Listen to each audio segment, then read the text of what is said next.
Yeah, it's a difficult question, but I think I would choose J.M. Coetzee, the South African author. It's a risky choice because he's said to be very difficult and doesn't really like talking to people at all. But if he was trapped in a lift, he'd have no choice.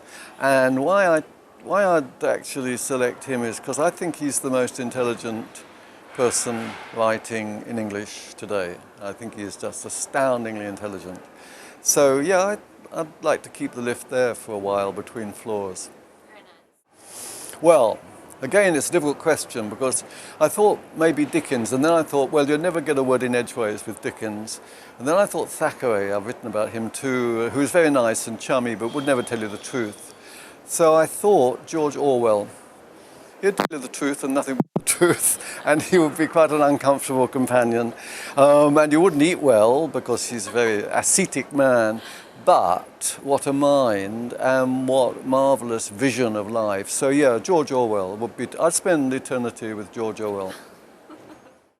I think I'd choose, well, the great age of reciting in English was the Victorian age, actually. That's when, they amused each other by singing and reciting.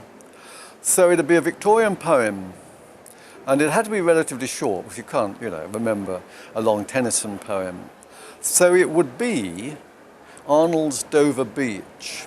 Now, if you've read Ian McEwan's novel Saturday, in Saturday, Ian McEwan does an amazing scene at the end of the novel. It's about gangsters taking over a house and assaulting the occupants. And the woman, the girl, recites a poem, ostensibly by herself, actually, Arnold's Dover Beach, which completely takes over, enraptures the cooks who let her go as a result. And I don't know whether Arnold's Dover Beach would really have that effect on psychopaths, but it's a wonderful poem. Are you capable of reciting it?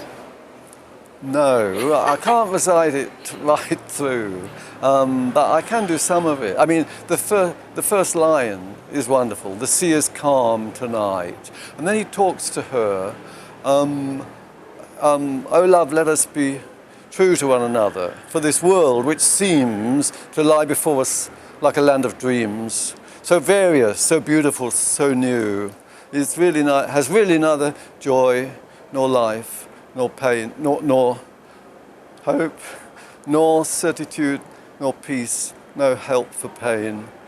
And we are here as on a darkling plain, swept by confused alarms of struggle and fight, where ignorant armies clash by night. It's about right, isn't it? Define happiness, I define happiness as having work you love and working.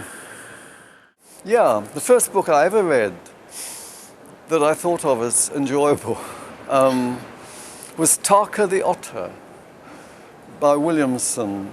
Williamson, it turned out, later I found out, was a fascist and not a very amiable man, but he was very keen on wildlife, much more keen on wildlife than human beings, actually, which I understand.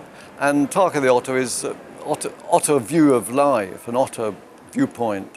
And I was absolutely enraptured. At the age of, five, six, and nothing had attracted me in literature before that. No looking back. I knew what books were for me. Well, what occupies my thoughts is what I'm writing about, but I also write reviews every fortnight for the London paper, the Sunday Times. So what I'm always thinking about is what I'm going to say about the next review. It's a slightly odd way of living your life, and I've done it for 30 years actually, every fortnight, because you're always thinking about something new. It's also very good for you, I think. You've got to change gear. Think about a new problem, new author, new subject. I've just reviewed a book on altruism, unselfishness, and how unselfishness is, how it can be reconciled with Darwinian notions of nature read in tooth and claw. So that's what I'm thinking about at the moment.